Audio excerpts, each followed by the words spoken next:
Well, here we go. Seems like the games industry is being a little bit silly again, because today it's time to talk about frame rates again.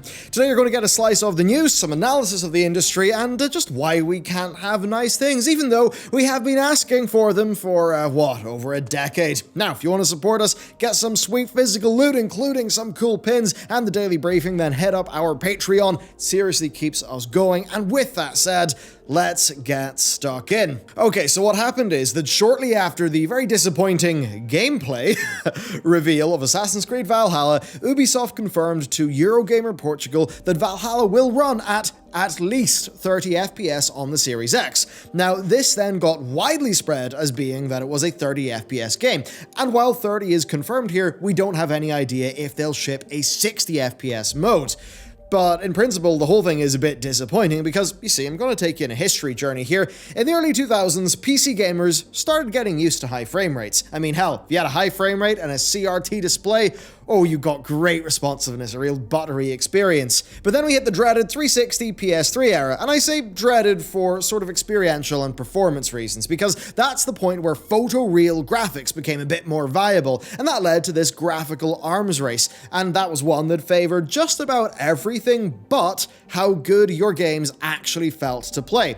And it wasn't just bull shots and trailers, it was the actual games themselves. I mean, I remember some launch titles, like COD 2, right? 720p 60, buttery smooth, and then, marketing materials even touting 1080p 30, only for the games to then default to 720p 30 and sometimes even less, which was not good. But then us PC gamers, we got the likes of the legendary GTX 8800. We were used to 1080 60. We stayed like that for years. We got used to that for years. And then when the PS4 and the Xbox One finally came out, we kind of thought, nice, maybe 60 FPS will be an industry standard. But that hope did not last long with the current gen, did it? I mean, things very quickly slipped back to 1080p 30, and then they actually dropped below that. Yes, the bottom end of the industry was still holding standards back, but it wasn't because of hardware. That's the thing, it was because of choices that publishers made when producing their games. The Call of Duty series, it's always been 1080p because they knew what mattered. And then, seeing things like, say, God of War having an uncapped mode in the PS4 Pro, that was real good this gen, but still, it was not the norm. You see, hardware-wise, the PS5 and the Xbox Series X are beefy machines. They are more than capable of handling games at 1080p 60 and looking fantastic at that. Yet now, before this gen is even kicked off, we've seen a major third-party publisher, Ubisoft, with one of the largest franchises, Assassin's Creed, once again not prioritize the gamer's experience, their customer's experience. You see, this is not the fault of Xbox. This is on Ubisoft. I mean, we've even heard hype of, the new Dirt Rally game being at 120 FPS. We've seen Phil Spencer, head of the Xbox unit, talk about, how at this stage, he really feels that frame rates are the most important thing, that they really do matter. And hell, even back for Halo 5, Microsoft made the move to 60 FPS, and that was all great. So ultimately, this is Ubisoft's decision, but the bad PR will sadly hit Sony and Microsoft, and it must be frustrating for them, to be touting the power of their new machines, and for Microsoft talking about their input latency, tech, their performance focus, only to then see the same old stuff, and then your console's name being dragged through the mud because of this from a third party. I mean, certainly for exasperated players who would like to see companies focus on their experience as customers, it's pretty annoying. This is why Microsoft can't really sell 60 FPS as a feature. If they did, they'd have to mandate that every single game had a high fidelity and a high performance mode, right? That's probably not the sort of power that we really would want to have a platform holder have, like in principle. But I'll tell you what, I do have to wonder if at this stage, that's actually something that customers would like to have, because it's just been pushed to that point. So, why Ubisoft, right? Well, visuals have always sold blockbuster games the best. I mean, sure, you could put 60 FPS on a TV commercial, but that's not going to mean much to people who are casual players of games, or maybe are, potential customers, right? Like Valhalla, that is going to be marketed to the people who are, they're watching Vikings, they're watching The Last Kingdom. What are they there for? Big battles, speedy character drama, some cool visuals. And sure, many of those people will love games and care about frame rates, but many of them, for lack of a better term, are kind of normies, right? You know, trailer and broadcast TV, it can't show what 60 FPS is and why it feels good. And I mean, hell, even if it was broadcast at 60 FPS, I mean, it wouldn't matter because you're not feeling it, right? You know, it's the sort of thing where if you just say 60 FPS, will people who don't really know what that means know what to make of it? No, they won't. So obviously that's not going to be a marketing focus. So instead, the old adage that has dominated the games industry since the 360, PS3 era is holding true, right? You know, that it's go for 30 FPS, and then focus on that 4K cinematic experience. You know, that'll match the 4K mode in somebody's TV that they got really excited about when they purchased, but then they actually just left their TV on 1080p mode, or maybe they started using Amazon Prime Video only to find out that you actually have got to hunt in submenus for the 4K footage, which means that really that's like a buzzword that people buy, but many people actually don't even know how it works, what it is, or how to use it. And that's just the kind of thing that you're basically dealing with here. And if we take this back to Ubisoft, you know, they said that their focus is on a 4K cinematic experience. Now, they said that means that is their priority, that comes over a 60 FPS, lower resolution or lower detail mode. And that is sad. And as I said, I love that, say, Sony provided a performance mode for God of War, and that Microsoft clearly understand that ultimately gamers are their audience, and gamers like high frame rates and low input latency. You know, because games are interactive. So it's sad to see that more companies are not focusing on this stuff. Ubisoft, I mean, they certainly haven't with Assassin's Creed. That's a series that, even at high frame rates, does sort of control like sludge. I mean, seriously, I would love to explore their world, see all their characters, if only they would tighten up their controls and their input latency. I mean, seriously, if I could just have a checkbox, I could tick it, and maybe it would speed up the animation startup timescale by like 30%. Wow. That would make so many more Ubisoft games so much more fun. But anyway, on that, I mean, Microsoft particularly have been great because they've talked about input latency, right, as something they care about. Because input latency, you see, that comes from a whole bunch of things, and it's one of the most important things for your gaming experience, and it's one of those things that many people either don't know about or they've just gotten used to it being bad. Button-to-pixel latency is how long it takes for your button press to be reflected on the screen, and that number captures a whole bunch of different factors. So, what's the latency between the controller and the console? How long does the game engine take to get your input in, or, you know, the console to the game engine? You know, does the game have tight frame timings? And then what is the frame rate? I mean, unsurprisingly, frame rate based latency at 30 FPS is double that of 60 FPS, and I guess 4 times that of 120. That's why people who say enjoy competitive shooters will at least be aiming for a 100Hz display, not a 60Hz one. And then there's, you know, the latency of your monitor, right? The input response. I mean, hell, I think the worst case there is probably, the worst case on earth is probably playing an Assassin's Creed game on an Xbox One without your TV being turned on to game mode.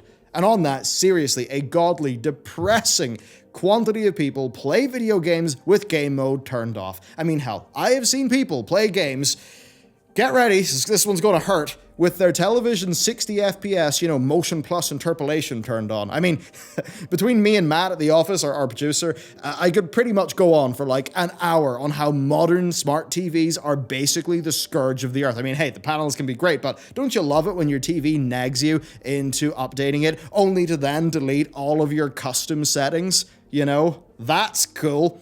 And that's actually something that I bring up more as a way to highlight the utter hellscape that is the environment that your average game console is actually living in, and therefore really what your average, you know, sort of target for an Assassin's Creed game is going to be. And this seriously damages consumer expectations of what games should feel like. It lets companies get away with murder, kinda, and it's purely because, you know, the average consumer thinks, oh, enhanced color, noise reduction, ultra smooth motion plus are great features to use. I mean, that's why we've got Tom Cruise, you know, making videos, or, you know, he did like a big campaign about how people have got to turn off motion smoothing on their TVs because it's ruining movies. And that's just kind of the stuff we're dealing with, all these bad incentives that just lead to a bad customer experience that, because the customers are not educated, they're not experts in those matters, they don't actually understand they're getting a bad experience. And then if we actually take it more back to the video games, I'd even say this, 4K is not needed. Nvidia's DLSS essentially does make 1080p look as good as 4K by doing some just machine learning magic. It is so impressive. Like, it increases visual fidelity and increases performance. That's insane.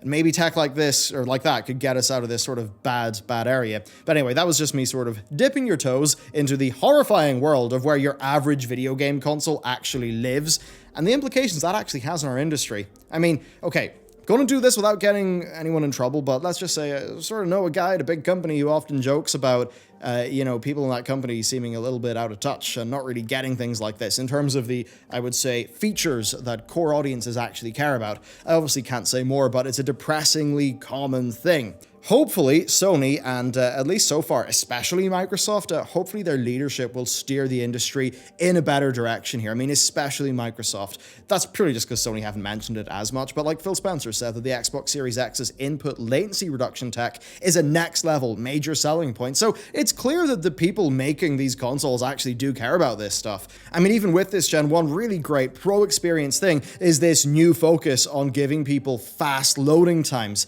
That's going to be really good. So we are finally seeing more work be done in the industry to improve that customer experience. And I suppose now, because this stuff's so possible, that there is zero excuse, right, for low frame rates and bad loading times, it's important that actually customers start to hold these companies to account to say, listen, we either want a 60 FPS option or we want a, high performance, high fidelity toggle, as some Xbox One X and PS4 Pro games have actually had. That is something we really should be pushing for. And it's about time we kind of just stop accepting low standards in this regard. It's went on for too damn long. Now, there is one thing I do want to say here, and that is to the people who, I don't think they'll be watching this video, but the people who say it's a cinematic decision. Most of the time, that's total bull. And if you're saying that, I mean, those people just don't understand how a 24 FPS camera, cine camera with a 180-degree shutter angle actually works, or the implication of any of that, or how things are actually made. And then, somebody brings up, say, The Hobbit's high frame rate mode and how it didn't look good, and that's also easy to debunk because, I mean, yeah, The Hobbit looked and felt terrible at HFR. Why? Well, the high frame rates are closer to what your eyes actually are day to day. Now, yes, your eyes are a continuous feed of light that is processed by your brain. Your eyes do not operate at a frame rate. You're not blinking 150 times a second. But most science does point to the human eye, on average, being able to discern about 150 FPS. But the trained people can discern sort of differences in a single frame at way higher frame rates. And a bunch of that research was done for US military pilots, as an example. But anyway, the point here is that the higher frame rate is closer to what you experience in real life. That's kind of why The Hobbit felt uncanny, but the question is why? Motion blur. Motion blur not masking visual imperfections. You see, those Hobbit movies, they were pretty weak with their CG, but they also had makeup and sets that didn't really feel real with less motion blur. You see, at 24 FPS, 180-degree shutter angle, you get quite a lot of motion blur, but not so much that the image feels blurry. It's kind of just the right amount that your brain just processes it all good. Now, that helps to smooth over problems with sets and makeup, but it especially helps with the compositing of CG elements. Now, if you double that frame rate from 24 to 48, you're going to have half the amount of blur per frame, pretty much. And that means that your costume sets, makeup, and CG all look, well, more like real life to viewers. But the thing is, if they can see these things like they were real life, but it's, say, bad CG, so it doesn't look like it's real life, then it's uncanny and very spooky. Now, from that, there's 2 points to make. Number one, I used a keyword there, viewers. Now, those things like the CG and stuff, they don't matter too much if you're interacting with something, but if you're just sitting there passively viewing it and it doesn't feel quite right, then yes, it's going to be triggering that uncanny valley response. And then the other thing that's really important is, I mentioned motion blur there, and a lot of people who defend the 30 FPS norms of the console games industry, what they then say is, oh, but games have motion blur, right? Go into any PC game settings, you'll see motion blur, and then you'll untick it, by the way. But they'll say that. Now, here's the deal. Motion blur with a camera, right? When you go like this, what's happening? Well, your shutter, the shutter of the camera is open for a certain amount of time. So that means you're getting a little bit of smearing, okay? Understand that, like smearing as your camera lens, or as the sensor is moving and the light's going through the lens. Now, that smearing is based on the actual real movement of that real physical camera. In video games, that is a lot harder to do because you don't know where the camera is going to move. The player could move it here, the player could move it there. Now, yes, there are really advanced methods that are making that motion blur better and better, and maybe at some point, quite a bit in the future, it will be really good.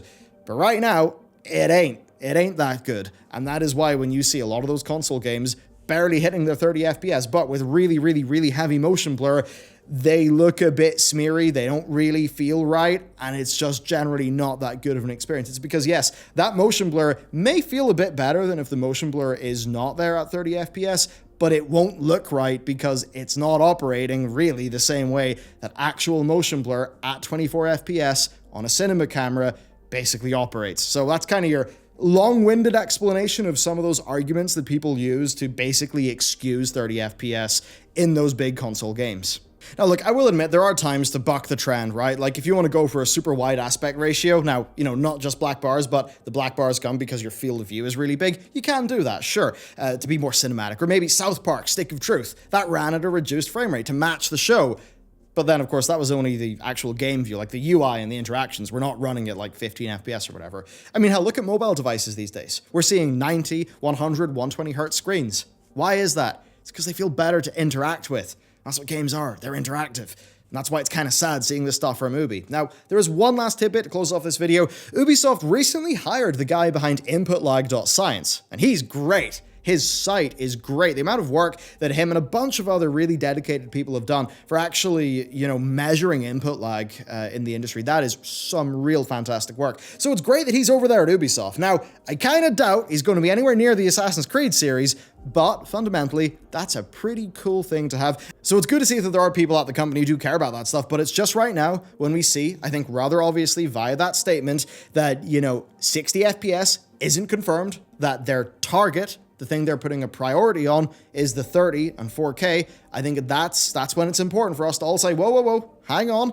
We want to buy these consoles, we want to buy these games, we want to enjoy your product, but you, Mr. Hypothetical Company, you have also got to think about our experience as customers. You've got to think about the usability of your product, and a core part of that usability is performance.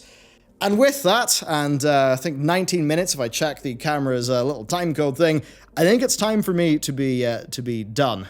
So yeah, there you go. I got a bit passionate about that one. I really care about this. I think this is, I mean, it was great back when TB was sort of carrying the torch for this, and I think more voices in the industry have got to sort of take that and keep running with it, because it's something that I think us boring tech people from the internet are just going to be harping on about probably for the rest of our lives. And with that, thank you very much for watching. There is less dry and probably more interesting content on the channel to check out past this one.